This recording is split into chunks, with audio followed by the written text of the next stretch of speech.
Boa noite, meus irmãos. Saúdo todos com a graça e com a paz do nosso Senhor Jesus Cristo. Nós vamos abrir a Escritura em Mateus, capítulo 18. Mateus 18, a partir do versículo 23.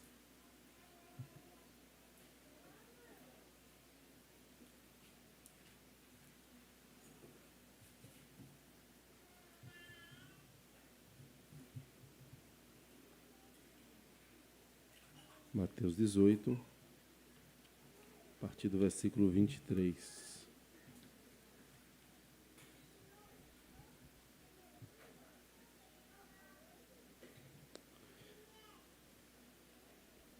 Por questão de contexto, a parábola é uma resposta à pergunta de Pedro. E eu vou ler os versículos 21 e 22.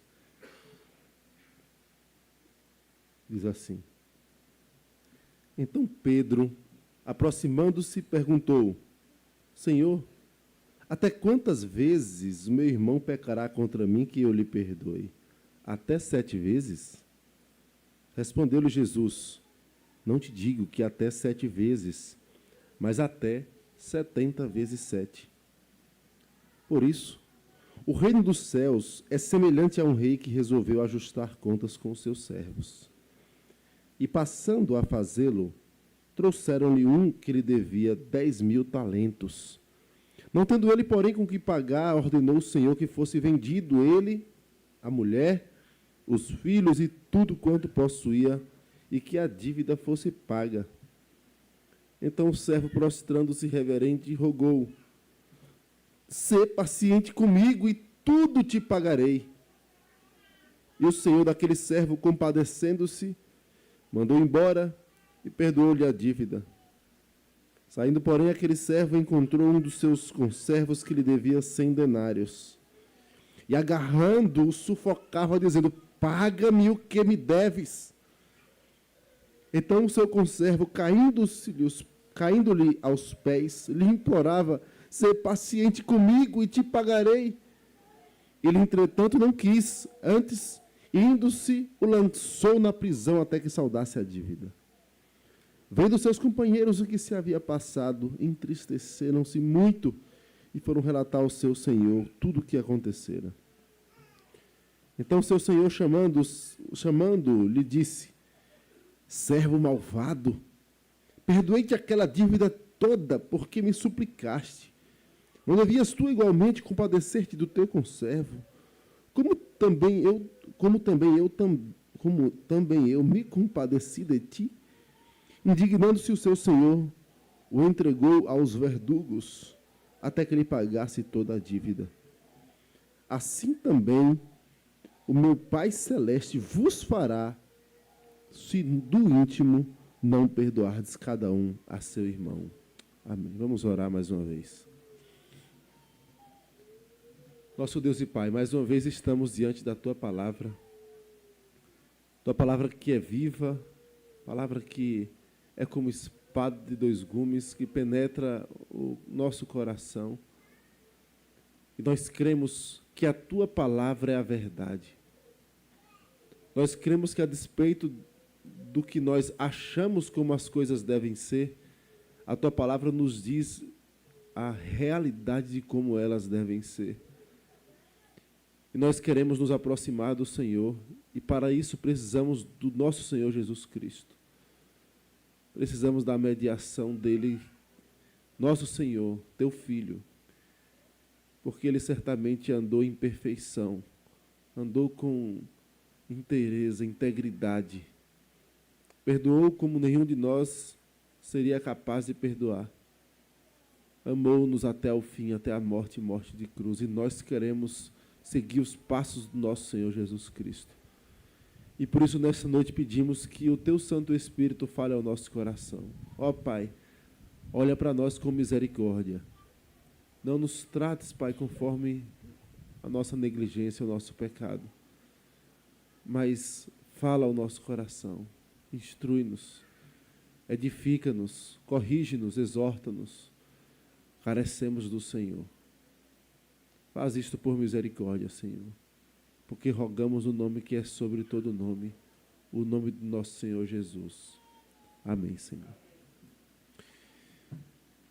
Irmãos, durante a Segunda Guerra Mundial, um dos primeiros campos de concentração nazista a serem abertos e um dos últimos a serem fechados foi o de Ravensbrück.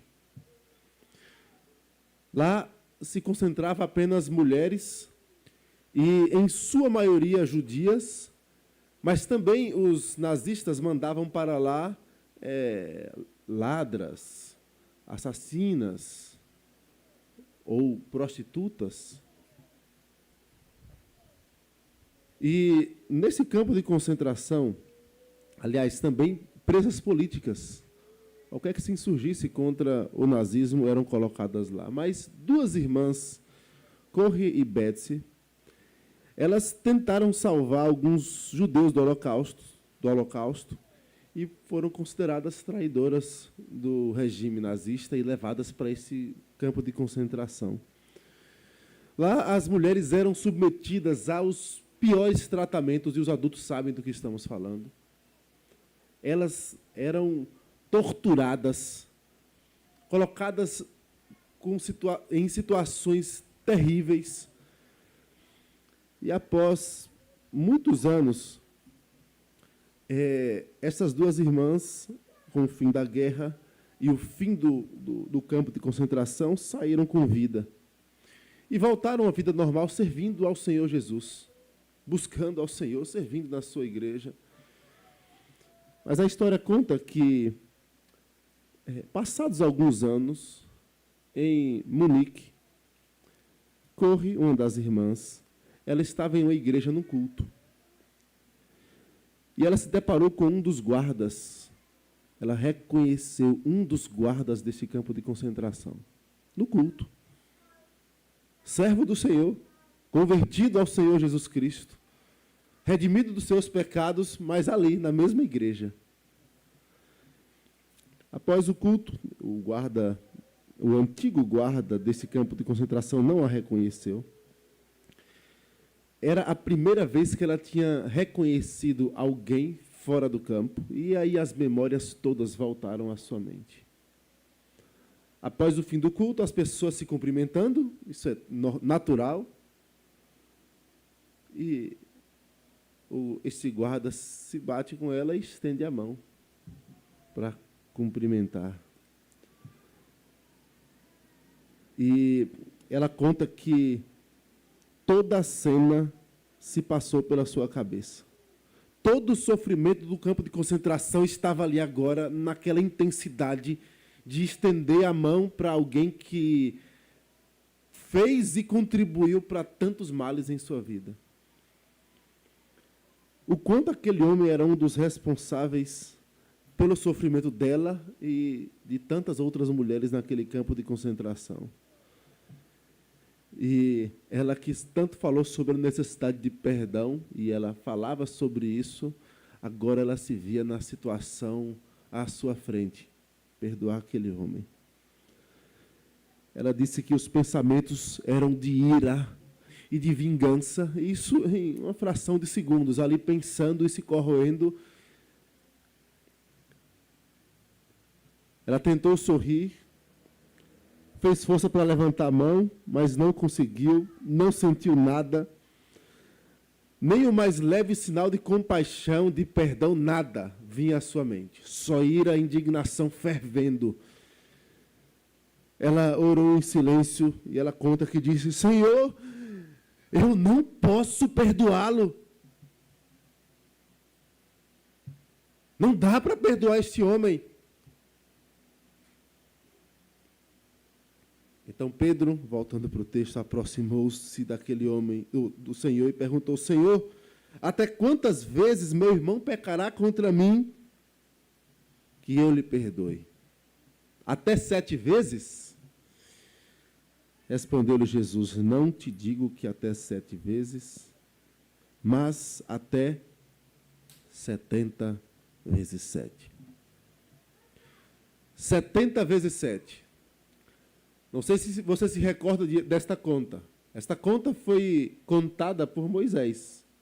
70 vezes 7. Quando Moisés escreve o Gênesis, Caim assassina o seu irmão, Deus dá um castigo a Caim, e Caim fala: Senhor, o meu castigo é grande demais, quem me encontrar vai me matar. E aí Deus põe um sinal de misericórdia, e olha, ninguém vai te matar não. Quem matar Caim será vingado 7 vezes.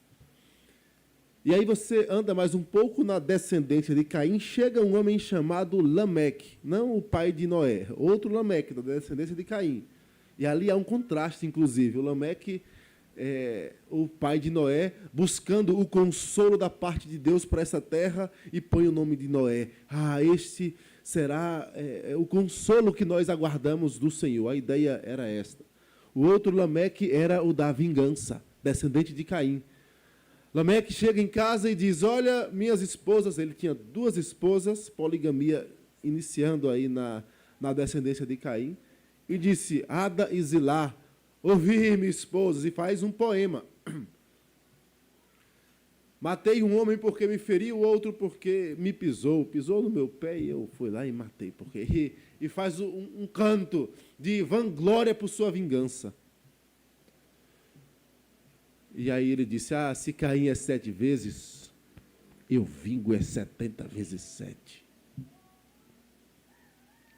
Esse é o coração natural, caído, apartado da vontade, do centro da vontade de Deus. Ímpeto de vingança. Nós que conhecemos a palavra do Senhor, sabemos que ao Senhor pertence a vingança. O Senhor diz: a mim me pertence a vingança. Eu é quem retribuirei, diz o Senhor. E quando olhamos para esse princípio do perdão, nós vamos perceber que aquela sensação de correr daquela mulher, ela diz: Senhor, eu não posso perdoá-lo. Ela conta que não sentiu nada, nenhuma empatia, nada por aquele homem. Naquela fração de segundos. E nós, às vezes, usamos isso como justificativa para não perdoar. E aí agimos como Lameque, vingança. Para ele é vingança. Para o meu próximo, vingança. Por quê? Porque eu não estou sentindo ainda que é o momento de perdoar. Meus irmãos, quantas vezes eu já ouvi isso? Você certamente já ouviu, até já sentiu isso. Não chegou o tempo, não senti ainda que é o momento de perdoar. Quando eu sentir, eu vou lá até o meu irmão e vou pedir perdão. Enquanto a Escritura, ao falar sobre perdão, diz: não se põe o sol sobre a vossa ira. A ideia é, o dia do perdão é hoje. O dia do perdão é hoje. Não é quando eu sinto, porque perdão na Escritura é imperativo. Não é, perdoe se você sentir, perdoe quando acontecer isso, perdoe se ele pedir perdão. Não. A Escritura trata perdão e amor, por exemplo, como imperativo.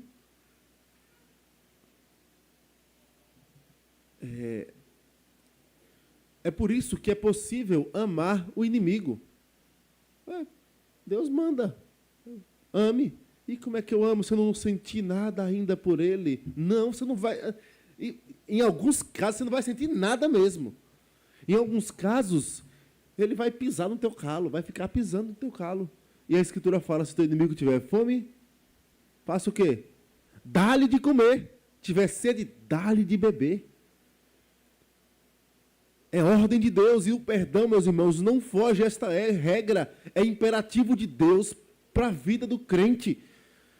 Aliás, se nós afirmamos conhecer a grandeza do perdão de Deus sobre nossa vida, nada menos esperado para nós do que refletir o perdão que Deus lança sobre nós na pessoa de Cristo. E esta é a ideia que nós vamos trazer no estudo desta parábola, o reflexo do verdadeiro perdão. As crianças que estão anotando, o tema é o reflexo do verdadeiro perdão. A parábola vai trazer uma história um tanto simples de entender. Aliás, as parábolas eram simples de entender porque elas tratavam de coisas ou cotidianas ou de algumas figuras que, mesmo que fugissem à realidade, em alguns aspectos da parábola, elas eram fáceis de entender. Então, as pessoas conseguiam entender a história, mas as parábolas foram escritas para quê? Para que não fossem entendidas. Os irmãos devem se lembrar que o Senhor Jesus fala assim, olha, o autor, aliás, um dos evangelhos, eu não me recordo qual, ele fala assim, que Jesus falou em parábolas para se cumprir a palavra do profeta Isaías, lá em Isaías 6, para que o povo, vendo, não enxergue nada, ouvindo, não entenda, e para que não creia e para que não sejam convertidos. Aí você olha, não entendi isso. É porque a ideia das parábolas mesmo é que Cristo fala ao coração das suas ovelhas. E os ímpios, ignorantes, aqueles que zombam do Evangelho, eles vão continuar sem entender, por mais que eles entendam aquela história. Eles não vão compreender a profundidade da palavra de Deus, que penetra de fato ao coração. E Cristo conta aquela parábola. Um homem chega com uma dívida grande, o rei convoca e fala, olha, você está me devendo. Esse homem suplica o perdão, o rei perdoa a dívida, e esse que é perdoado vai e cobra uma dívida menor. E o rei vai lá e fala, então, é assim que você age? Você recebe misericórdia e age com tanta maldade? Você agora vai ser torturado. Já adiantando a palavra verdugo, aí, palavras difíceis, crianças, verdugo, está aí no texto, verdugo. O que é verdugo? Verdugo é torturador. Vai ser entregue aos torturadores. E aí Cristo encerra dizendo, a explicação da parábola é o seguinte, meu Pai Celeste vai fazer o mesmo com aqueles que não perdoam. E o que é ser entregue aos torturadores? É a justiça comum? É claro que não. A palavra aí é sobre salvação, sobre condenação. Dito isso, irmãos, aquele que recebe o verdadeiro perdão de Deus, aquele que é contemplado com um perdão que transforma, que abre os olhos e que percebe o tamanho da grandeza da obra do Senhor Jesus, ele tem consciência do tamanho da sua dívida. É o primeiro aspecto que nós destacamos na parábola. Versículos 24 e 25. Quem recebe o verdadeiro perdão de Deus tem consciência do tamanho da dívida. As crianças, se tiver difícil de escrever essa frase toda, você pode colocar no primeiro ponto só uma palavra, ou só uma expressão, consciência da dívida. Sabe da dívida, tem noção do quanto deve a Deus, tem noção que o seu pecado era imperdoável. Versículos 24 e 25, a palavra do Senhor diz, e passando a fazê-lo, trouxeram-lhe um que devia 10.000 talentos, não tendo ele, porém, com que pagar, ordenou o Senhor que fosse vendido ele, a mulher, os filhos e tudo quanto possuía e que a dívida fosse paga. Irmãos, para vocês terem noção, vendendo ele, a mulher, os filhos e tudo quanto possuía, não era suficiente para pagar a dívida.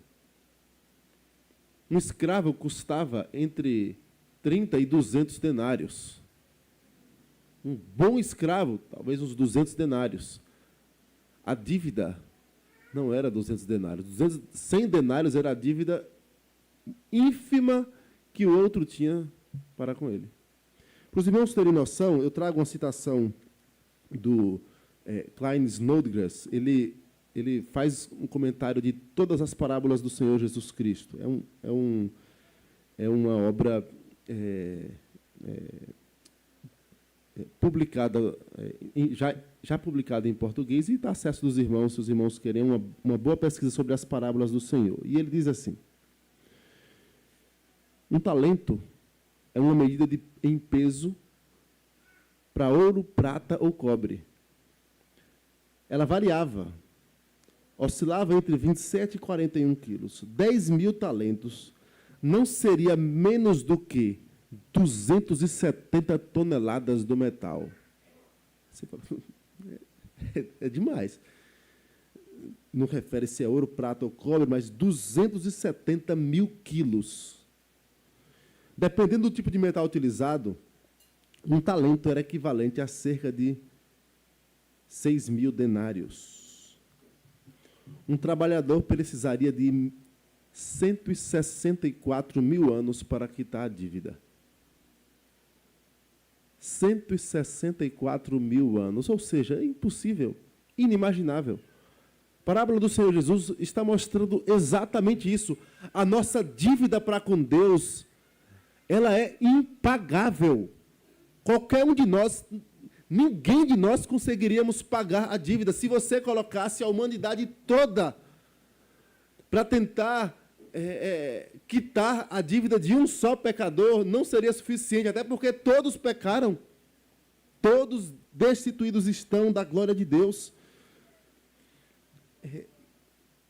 Não tem como você colocar-se diante de Deus como alguém que tem condições de rogar qualquer dádiva ao Senhor. Por quê? Porque nós somos completamente devedores. Irmão, sem a obra de Cristo, tudo o que fazemos é ofensa ao Senhor. Qualquer coisa que um pecador sem Cristo faz, ofende a Deus. Olha, até uma esmola. Lembra do que o profeta Isaías disse? Você se lembra? Quando ele diz assim que as nossas melhores justiças são para ele como o quê? Trapo da imundícia. Pesquise o que é isso. As nossas melhores justiças são como trapo da imundícia. Então quer dizer que o ímpio é melhor para o ímpio então fazer pecar mesmo. Não, para ele se ele faz, ofende, e se ele não faz, ofende mais ainda. A situação do ímpio sem Deus é terrível. E se nós olharmos para o que Cristo ensina aqui, nós que já conhecemos a verdade, conhecemos a nossa condição da queda, isso deve, de fato, nos fazer pensar qual o tamanho da nossa dívida. Quando alguém peca contra nós, quando alguém nos ofende, o nosso olhar deve estar consciente que nossa dívida era impagável. E ele fala, Senhor, seja paciente comigo, versículo 26. Tenha paciência e eu te pagarei tudo. Ele não ia pagar nada. E o rei sabia, impossível. Esse valor, impossível de ser pago. Irmãos, a salvação é de fato impossível. Eu me recordo bastante do texto em que os discípulos chegam para o Senhor Jesus e eles fazem a pergunta assim, Senhor, sendo assim, quem pode ser salvo? Porque a porta é estreita demais, é difícil demais. E o Senhor Jesus fala assim, o que é impossível aos homens é possível para Deus. Porque, de fato, a salvação é algo impossível. É impossível com as suas mãos você remir os seus pecados. Pare para fazer aquelas continhas. Você já deve ter escutado, se você cresceu na igreja desde a infância, você já deve ter escutado algumas vezes. Conte aí, se você tivesse um pecado por dia, só um, vezes 365, aí vezes a quantidade de anos, quantos pecados você tem? 70 vezes 7, não dá nem sonhando a quantidade do que você já pecou até hoje.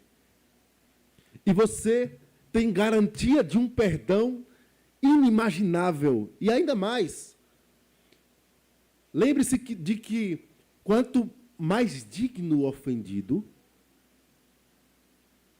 mais terrível é a ofensa. Como assim? Por exemplo, se você ofende o seu irmão, isso tem um peso. Se você ofende o seu pai, isso tem outro peso.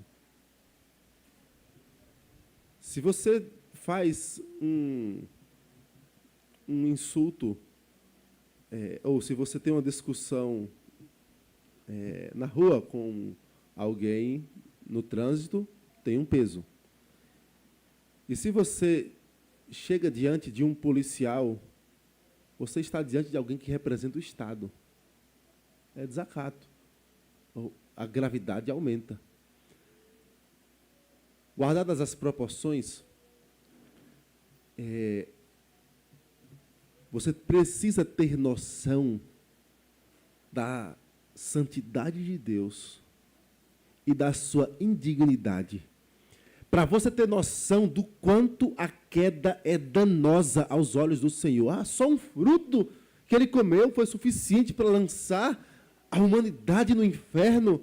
Não foi só um fruto, é porque você não teve a noção do tamanho da ofensa, da dignidade de Deus, da santidade de Deus, da perfeição, do tamanho da dádiva que Deus deu a Adão e do tamanho do desprezo que era pegar a sua mão criada para a glória do Senhor. E aí eu gosto da citação de um pastor amigo que ele fala assim: rapaz, tem retroescavadeira mais perfeita do que essa? Tem instrumento robótico mais perfeito do que a mão? Não tem. É impressionante o quanto Deus, com cuidado e com criatividade, com sabedoria, com inteligência infinita, nos criou. E Adão pega, estende a mão e come do fruto. É como uma criança que pega um brinquedo ganhado pelo pai, com raiva do pai, e joga nele. Pare para pensar o tamanho desta ofensa. O pai que cuida, passa a noite em claro para cuidar de você, criança. Tem todo zelo, trabalha para te dar o melhor, e você pega um presente dado por ele para afrontar ele. É o que Adão faz, de maneira mais terrível, porque Deus é mais santo que os nossos pais. Dito isso, é nessa perspectiva da odiosidade do pecado, da santidade de Deus, que nós devemos tratar cada um dos nossos pecados. Pense que cada um dos nossos pecados foi motivo de agonias de Cristo na cruz. De tal modo que nós que recebemos esse perdão, temos de ter a consciência do tamanho da nossa dívida. A nossa dívida diante do Senhor era impagável. Mas não tenho como perdoar, não, porque o que ele fez foi traição demais. O que ele fez foi terrível demais. Não dá para perdoar, alguém pode dizer. A Escritura diz assim: e a vós outros, que estáveis mortos pelas vossas transgressões e pela incircuncisão da vossa carne, vos deu vida juntamente com ele, perdoando todos os nossos delitos, tendo cancelado o escrito de dívida que era contra nós, e que constava de ordenanças, o qual nos era prejudicial, removeu inteiramente, encravando na cruz, e despojando os principados e as potestades, publicamente os expôs ao desprezo, triunfando deles na cruz. Perceba, não é o irmão que tem uma dívida imperdoável. Nós éramos quem tínhamos esta dívida, e esta é a consciência. Quando o coração disser, não, o que ele fez é grave demais, lembre-se, o que você e eu fizemos é mais grave, porque afronta a santidade de Deus. Quando você achar que a dívida do seu irmão é maior, é porque você não compreendeu, não tem consciência de qual era o tamanho da sua dívida. Eu citei, né? 270 toneladas de metal. Eu estava aqui pensando, eu não sei quanto pesa um container desse aqui. Quantos? O pequeno. 18 a 24 toneladas. Pense aí, 24 toneladas. Pense aí, 10 contêineres desse de ouro. Impagável. É inimaginável. E Cristo, quando traz essa parábola, é para dizer: abra os olhos, acorde, a sua dívida era impagável frente a uma dívida irrisória, que é a dívida do seu irmão. Consciência do tamanho da dívida. Éramos, por natureza, filhos da ira, diz o Senhor Jesus. Por meio de Paulo, né? Efésios 2:3, quem estiver anotando. Segundo lugar, sabe que foi alvo da misericórdia de Deus. Eu abro um parênteses para dizer: pais, ensinem misericórdia aos filhos. E é difícil ensinar misericórdia. Não é fácil, não. Porque a misericórdia, ela é exercida quando ela é vislumbrada quando você está irado. Quando tem algo justo para você fazer, uma correção justa a dar, vez por outra, faça o que Deus faz conosco. Ao invés do castigo e da correção, fale sobre a misericórdia e mostre: olha, você hoje vai ganhar misericórdia. E você vai ver o alívio no olhar da criança. Ali já esperando a correção, e você ensina sobre misericórdia.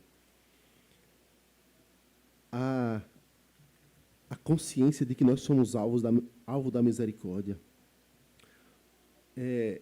ela deve permear as nossas relações, as intrigas, as desavenças. As crianças que estão anotando, o segundo ponto, pode colocar aí: somos alvo da misericórdia. Acho que fica mais simples. Aquele que recebe o verdadeiro perdão, em primeiro lugar, tem consciência do tamanho da dívida. E segundo, sabe que foi alvo da misericórdia do Senhor. Versículos 26 e 27, diz assim: então o servo, prostrando-se reverente, rogou: sê paciente comigo e tudo te pagarei. E o Senhor daquele servo, compadecendo-se, mandou-o embora e perdoou-lhe a dívida. Agora, versículo 29. Então o seu conservo, caindo-lhe aos pés, lhe implorava: sê paciente comigo e te pagarei. Perceba que há a mesma expressão nos dois. Ele clama por misericórdia. Pare para se recordar na Escritura quantas vezes os servos de Deus voltaram-se os olhos aos céus e: Senhor, tem misericórdia de mim. Porque quando você tem consciência do tamanho da sua dívida, quando você percebe a santidade de Deus, e sabe que Deus é justo juiz, sabe que Deus é um Deus irado e que sente indignação todos os dias, como diz a sua palavra, só tem outra coisa, não tem outra coisa você fazer, a não ser: Senhor, tem misericórdia de mim. Misericórdia, Senhor. Davi, no Salmo 51, ele começa assim, não é? Compadece de mim, ó Deus, segundo a tua benignidade, e segundo a multidão das tuas misericórdias, apaga as minhas transgressões. E veja a introdução do Salmo, que é inspirada, e fala: ao mestre de canto, Salmo de Davi, quando o profeta Natã veio ter com ele, depois de haver ele possuído Batseba. Você deve se recordar que quando Natã veio ter com Davi, Natã denunciou o pecado, só que em forma de uma parábola. Tinha uma ovelhinha, os irmãos devem se lembrar da história, e Davi, como rei e juiz da nação, fala: olha, então, agora esse homem tem que morrer. E aí Natã fala como? És tu, homem. Qual é o reconhecimento de Davi naquele momento? Eu estou em dívida. Não tenho como saldar esta dívida. Ao que ele recorre? Misericórdia. Senhor, tem misericórdia de mim. Eu sei que eu mereço. A ideia da misericórdia é: Senhor, eu sei que eu mereço. Eu sei que eu sou digno do teu castigo, da tua ira, do teu peso, mas tem misericórdia de mim. É Deus frear a mão de peso, é o que ele pede ao Senhor. O versículo 27 diz: e o Senhor daquele servo, compadecendo-se, mandou embora e perdoou-lhe a dívida. O que é que está por trás deste princípio requerido pelo Senhor? É um princípio que o Senhor Jesus ensina em Mateus 5. Bem-aventurados os misericordiosos, porque alcançarão o quê? Misericórdia. Salmo 41, se você quiser abrir, o salmista Davi também cita este mesmo princípio. E ele roga ao Senhor em cima deste princípio. E ele fala assim: bem-aventurado que acode ao necessitado, o Senhor o livra no dia do mal. A ideia de Davi, aí depois ele vai discorrer no Salmo, no versículo 10, ele diz: tu, porém, Senhor, compadece-te de mim e levanta-me, para que eu lhes pague segundo merecem. E aí ele continua. Mas a ideia do Salmo é dizer: Senhor, o Senhor sabe do meu coração e sabe que tenho andado com misericórdia. Porque bem-aventurados são os misericordiosos. A consciência de que nós fomos alvo deste perdão. Nós conhecemos o que a Escritura diz: o castigo que nos trouxe a paz estava sobre ele. Pelas suas pisaduras nós fomos sarados. Cristo deu a sua vida em nosso lugar. E eu ouvi algumas vezes o reverendo Josafá citar o que ele citou aqui. E isso é algo que de fato mexe conosco. Que o Senhor Jesus, na cruz, por ser Deus, e era necessário que fosse Deus, para que ele tivesse condição de interceder por cada um dos pecadores, e por cada um dos pecados dos pecadores, ele intercedeu até pela nossa falta de misericórdia. Intercedeu pelo nosso coração duro em perdoar. Intercedeu pelas vezes que nós falamos: Senhor, eu não estou sentindo vontade de perdoar. Porque isso é pecado. Isso é a dureza do coração. O nosso coração, eu estou esperando sentir alguma coisa. Sabe quando é que eu e você vai sentir vontade de perdoar alguém que continuamente pisa no nosso pé? Nunca. Nunca. Não fosse a misericórdia de Deus nos atingindo, transformando o Espírito de Deus, chacoalhando o nosso ser, abrindo os nossos olhos, exortando, corrigindo, repreendendo, e às vezes usando o açoite, porque Deus açoita o filho a quem recebe. Aí nós nos voltamos e, olha, eu preciso perdoar. Porque de nós mesmos nós somos pecadores, nós somos indignos. Mas a nossa consciência de que fomos alvo da misericórdia. E veja, nós não só sabemos intelectualmente que fomos alvo da misericórdia, não é algo meramente mental, mas nós experimentamos dia após dia das misericórdias do Senhor. E, aliás, a Escritura fala que elas se renovam quando? Cada manhã. Você que é pai, mãe, tio, avô, avó, deve se lembrar de alguma vez que o seu sobrinho, seu neto, seu filho, fez uma cara feia para você, e aí no outro dia você vê ele de novo e você já abre, você nem lembra mais, você abre o sorriso, brinca de novo, vai lá. Às vezes ele nem pediu perdão. Eu me recordo nesses momentos exatamente disso. As misericórdias do Senhor são a causa de não sermos consumidos, porque Deus é um Deus irado. A Bíblia fala que a ira de Deus se revela do céu contra toda impiedade e perversão dos homens. Romanos 1. Deus está irado contra o pecado. Deus não sente prazer na nossa iniquidade, mas sente ira contra o pecado. Mas Deus não nos consome, porque Ele renova as suas misericórdias sobre a nossa vida.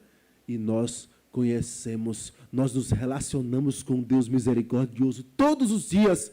Todos os dias ofendemos esse Deus. Todos os dias andamos na contramão da vontade de Deus, seja por pensamentos, atos, omissões, pedimos perdão, às vezes nem pedimos, como disse o salmista, absolve-me das que me são ocultas, as faltas ocultas que eu nem sei que pequei contra o Senhor, e Deus ainda assim nos perdoa. Mas nós queremos cobrar porque um irmão falou uma palavra indesejada. Ele chegou e falou para fulano que eu fiz isso. Foi porque ele estava falando mal de mim. Pare para pensar o tamanho da misericórdia dispensada sobre nós. 10 containers. Era impagável, irmãos.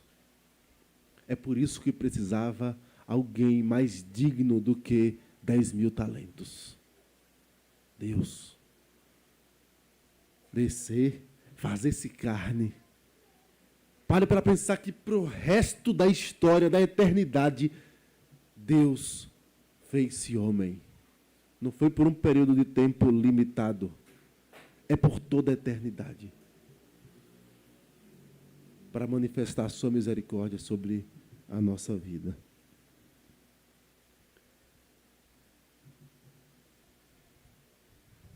Terceiro aspecto,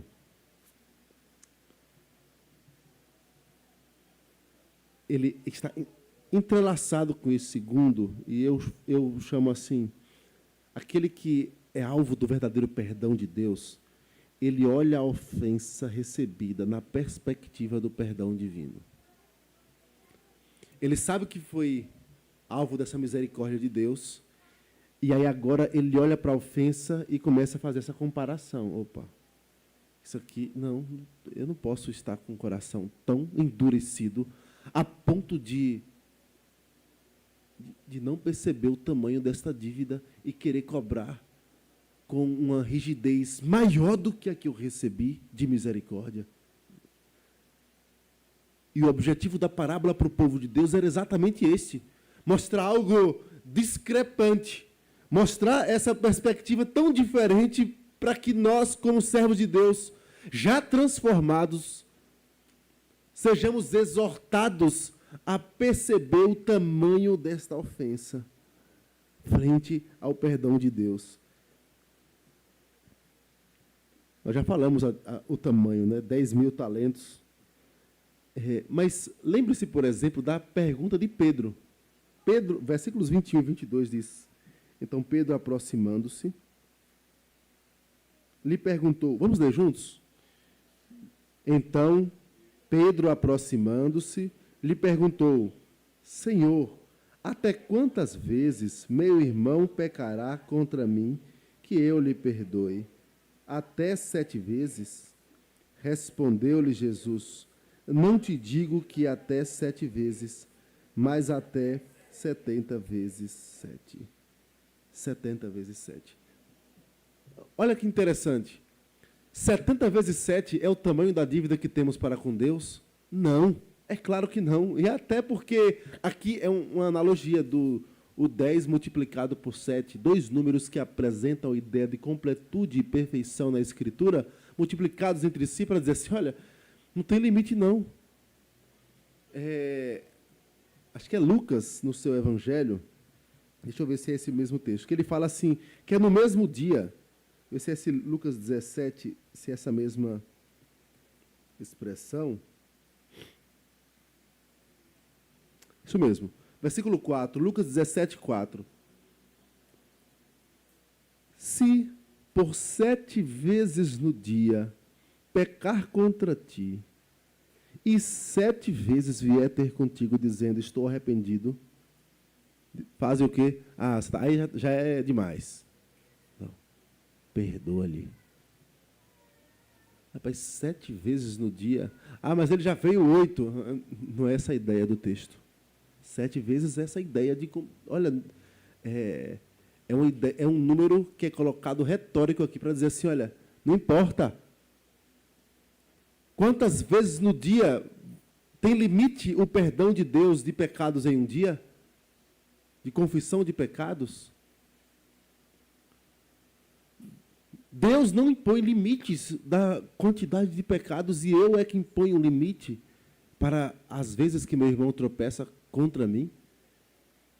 Porque às vezes fazemos isto. Crianças, às vezes tem alguém que, olha, vai lá e pisa no teu pé, te empurra.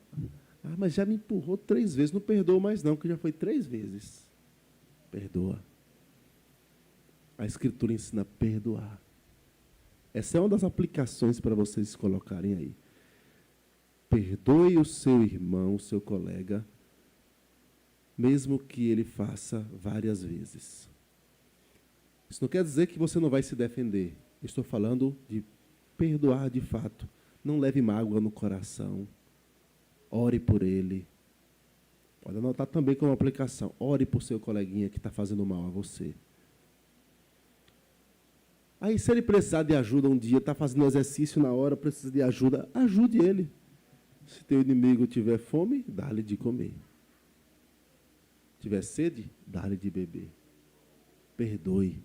Ah, mas não estou sentindo, eu estou sentindo raiva no coração. Mas pegue a raiva, segura essa raiva, como você segura alguma coisa com muita força. E não, eu vou fazer o que Deus manda, não o que o meu velho homem manda. Lembra do velhinho que está dentro de vocês. O velho homem.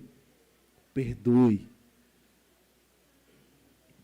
Irmãos, nós fomos alvo da misericórdia de Deus. Nós precisamos olhar para o tamanho da ofensa, não com o tamanho do que eu já fiz por ele. Olha, eu já fiz tanto por essa pessoa, eu já fiz isso, eu já ajudei ele. Naquele dia, você lembra? E olha como ele me responde. Nosso coração vai tentar fazer isso.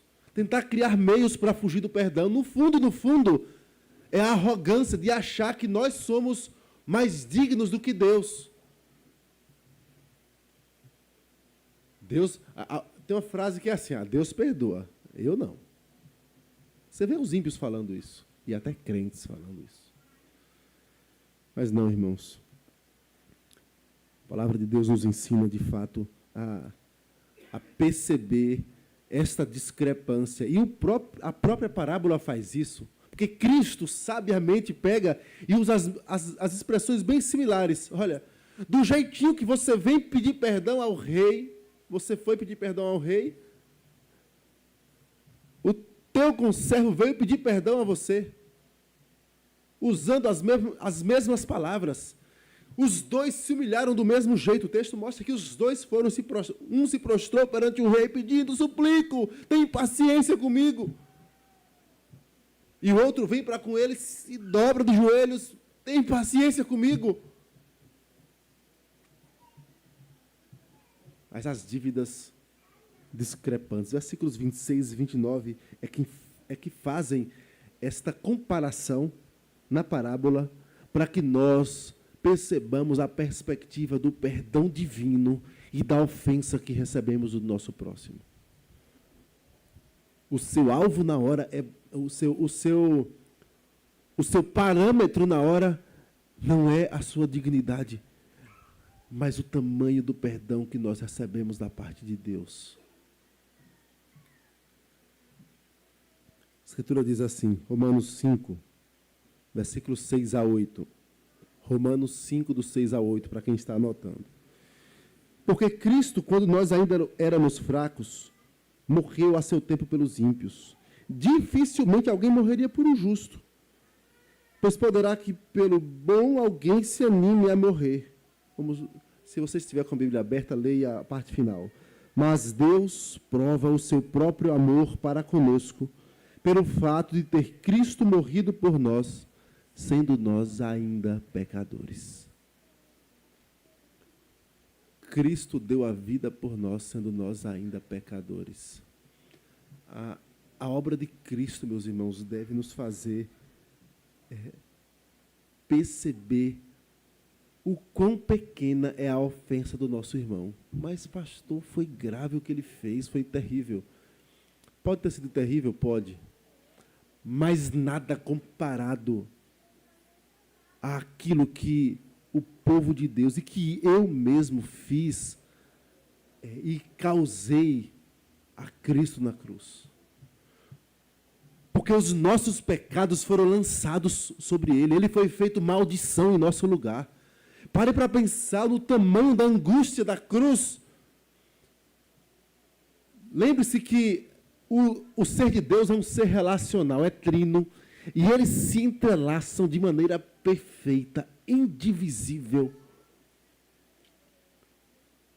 Mas o nosso pecado foi tão odioso que Cristo agoniza na cruz. Deus meu, por que me desamparaste? É incompreensível.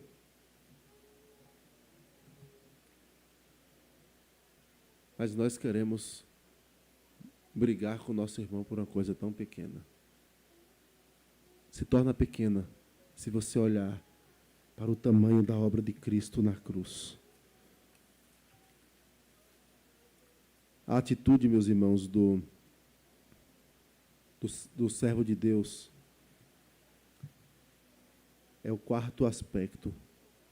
Deve refletir o verdadeiro perdão. E as crianças podem colocar assim, nossa atitude reflete Cristo. Porque nós devemos olhar de fato para a obra da cruz. A cruz é o nosso parâmetro. Diante das desavenças, sejam quais for. Eu fui lá em casa porque meu filho, meu primo, meu amigo, meu colega de trabalho, quaisquer que sejam as desavenças, precisam ter a cruz de Cristo como alvo. É para lá que nós olhamos, irmãos. Nós somos chamados para isso, para refletir o verdadeiro perdão. Nós conhecemos o que é perdoar. Perdoar foi lá um exemplo que eu vi uma vez na televisão, e aquilo impacta, e você vê que coisa linda de se ver. Não! Os homens conseguem se perdoar, às vezes. Conseguem, de coisas difíceis.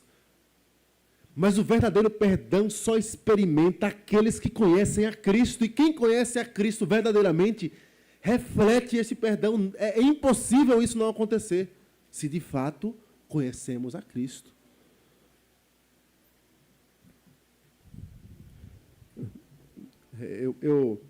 Em um dos comentários que eu pesquisei, o William Hendrickson fala assim, bem curto e direto, eu gostei da citação por isso. Ele pôs assim: a pessoa que não perdoa está destinada ao inferno. A parábola ensina isso. Mas eu não gosto de perdoar não, viu? Eu tenho muitos inimigos, tem pessoas que falam assim, né? A frase é essa aqui: a pessoa que não perdoa está destinada ao castigo eterno. Pronto. O ensino da parábola é exatamente esse, irmão. Pare para pensar quão duro é o ensino dela. Cristo encerra a parábola, versículo 34, indignando seu senhor, entregou aos verdugos até que eles pagassem toda a dívida. Ok, ponto. Versículo 35, assim também meu Pai Celeste vos fará, se do íntimo não perdoardes cada um ao seu irmão. Vocês vão para o inferno. É essa a palavra de Cristo. Você não quer perdoar, não gosta de perdoar? Jesus diz, você está caminhando para o inferno.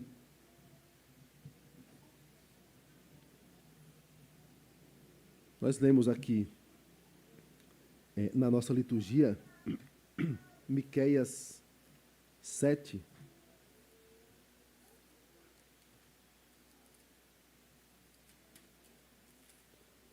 Logo depois de Jonas.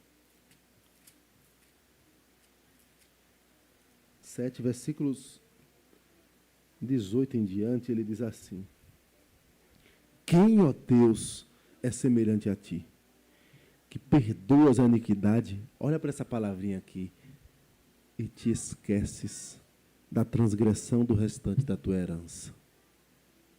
O Senhor não retém a sua ira para sempre, porque tem prazer na misericórdia.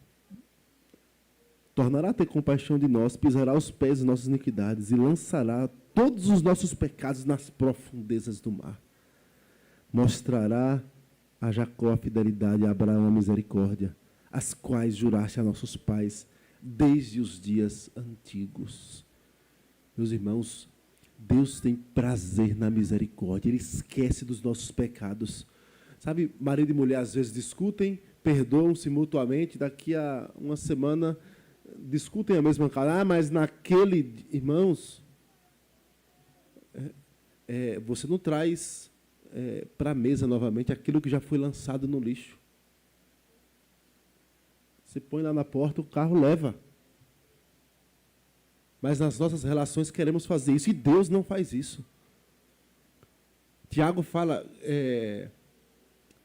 se alguém necessita de sabedoria, peça a Deus que a todos dá liberalmente e nada lhes impropera. Deus não joga na cara. E nós, às vezes, fazemos isto. Nós queremos trazer para a balança, mas já perdoei uma vez e fez de novo. E aí, lá em Lucas, fala, se por 7 vezes no dia o teu irmão te pedir perdão, perdoa-lhe. Nós precisamos de atitudes que reflitam a cruz quando falamos de perdão. Olhe para Cristo na cruz. Aqueles ali chicoteando, zombando, acabaram de lhe crucificar, e como é que ele olha para eles? Pai, manda fogo do céu, é isso? Isso foi os discípulos que queriam. Senhor, manda, vamos orar, mandar uma legião aqui, acabar com tudo isso aqui. Ele tinha poder para isso? Tinha. E ele disse o quê? Pai, perdoa-lhes, porque não sabem o que fazem. Eles não sabem o que fazem. Colossenses 3:13, Paulo diz, suportai-vos uns aos outros, perdoai-vos mutuamente, caso alguém tenha motivo de queixa contra outrem. Assim como o Senhor vos perdoou, assim também perdoai vós. Qual é a desculpa que eu e você tem? Nenhuma. Nós não temos justificativas para não perdoar. Lembre, por exemplo, do Pai Nosso. É linda a oração, né? Perdoa-nos as nossas dívidas, assim como perdoamos aqueles que nos têm ofendido. Perdoamos os nossos devedores. Opa, ok. É assim como. E aí, quando você encerra a oração, o Senhor Jesus fala, porque se vocês não perdoardes aos homens as suas ofensas, também o vosso Pai Celeste não perdoará as suas ofensas. É simples assim. Quando você ora, Senhor, perdoa os meus pecados, e você continua com rancor no coração com o seu próximo, esqueça, Deus não está te perdoando. Não sou eu quem está dizendo, é a palavra do Senhor. Se você não perdoa os homens as suas ofensas, o vosso Pai Celeste não perdoará as suas ofensas. O que resta é o que a palavra de Deus nos diz. Olha, você vai ser entregue aos verdugos, aos torturadores. É condenação se você vive uma vida sem perdoar. Se você pretende continuar de maneira impenitente, duro de coração, se você caminha para a morte com um coração tão endurecido, saiba, Deus não perdoará as suas ofensas. Corre conta que, naquela ocasião, era ali tremendo. Senhor, eu não posso perdoar esse homem, Senhor, eu não posso perdoar. Ele fez tão mal à minha vida, tão mal a tantas mulheres. Ela inicialmente encolheu a mão, sentimento de ira, de vingança, mas ela disse que percebeu que o seu coração estava cheio de ódio, de pecado contra o Senhor. E aí ela orou ao Senhor. Senhor, dá-me o teu perdão. O Senhor morreu por este homem. Ele é um servo do Senhor. O que é que eu posso exigir mais dele? Ela orou, Senhor Jesus, me perdoa e ajuda-me a perdoar. Dá-me o teu perdão. Estendeu a mão, cumprimentou aquele homem, e ela conta que Deus misericordiosamente encheu o seu coração de um amor fraternal por aquele irmão, de um irmão em Cristo. Deus transformou aquele rancor, aquela falta de perdão, em amor por alguém que Cristo deu a sua vida. Um homem que fez tanto mal. Certamente nenhuma ofensa que é tão grave quanto a ofensa que esta mulher sofreu naquele campo de concentração. E olhar para esta mulher não é olhar para um caso surreal. Não é. É olhar para alguém redimida por Cristo. Como eu e você fomos. É olhar para pessoas que foram alcançadas pelo Evangelho, transformadas. De tal modo que podemos, de fato, refletir o verdadeiro perdão. O verdadeiro perdão foi aquele da cruz, em que Cristo foi feito maldição em nosso lugar, agiu com misericórdia sobre nós, deu a sua vida, comprou a nossa alma, a nossa vida, deu-nos salvação e nos ordena que perdoemos. Perdoe seu irmão. Nenhuma ofensa pode ser maior do que a ofensa que nós promovemos ao nosso Senhor Jesus. Que o Senhor nos abençoe e tenha misericórdia de nós. Amém.